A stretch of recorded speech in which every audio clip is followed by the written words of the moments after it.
24 karon niya. Ang mga deadline sa 24 sa buhis kaya hindi pa man sa January o so December. Hindi nga man to si ko nibayad siya December.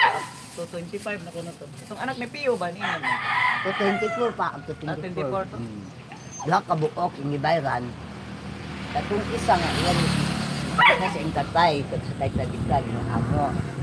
So ano yun siya lang din sa pagmabila magbudak ka na ako. Ang budak na ba kayo? Alak. Gido ata to nila pag budak. Ano yung isa siya din yung tabang tama na sa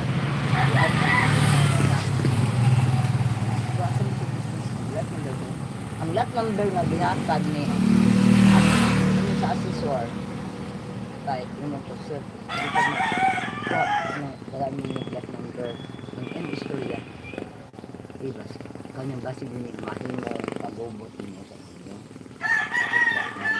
kahit nikuan man to pag kuan niya sa computer kita man dito na si Biro ilan pa man si Biro dili na masarap makyo anak sa kanila man good kay mo man dito ang papa ilan to si Biro wala man ang clear hindi man na kayo man mo bayad pa ubisan na balik na nagadusa basta di mo bayad og inheritance tax o kanang estate tax man na o kanang gain tax di na ma-transfer sa ni owner magpabilin siya ng pangan-anak nga. So at least, kanang ang nagpalit anak din yung owner, mo appear na yung ngalan. Oh, mo appear.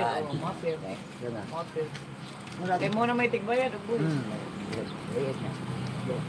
Anak ko, kani ang niya nga, maknya yung dansa. Yung kahit na pagbayad buhin, may admin na siya, ano lang? Oo. Dili po matawag og admin, depende raman ang admin tiyo katong nabutang sa pila kanang tax declaration naabi to nakabutang anang mao na administrator bisan pag pero ug mobayad tag buhis bisan pag nakapanganan ng buhis ang kanang resibo sa buhis dili ako nakabutang sa dili sa tax declaration na administrative ikaw rin nagbayad sa buhis. Hindi ka maningil. O, boy, bayarin ako.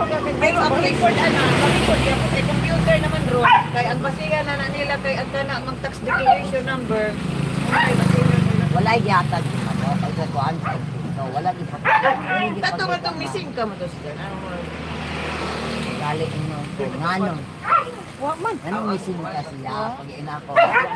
Dito, magtanaw ko sa kuan ka ng resibo dahil Kapit na mga nai-refer naman ko dito sa asesor na ingon man nga nagbayad ko 20% awon so bitan aw kinsay nagbayad ang last ng bayad up to 24 pinapugay ano yung bayad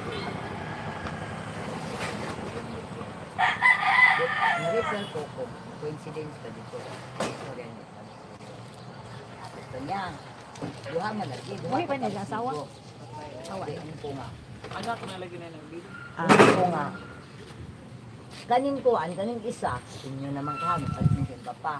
Kaning amo. Ako, kami na magbayad. Ay, direkta na lang dahil ng mga meeting sa amo. Ako, ito magbayad sa kapag. Di na ka. Ano yung reaction na anak na pimpun yung istorya ikaw magbayad sa buhit guys, 1 hour na po nag-live guys. Salamat sa suporta. Mag-end na po ang aking live stream. Salamat.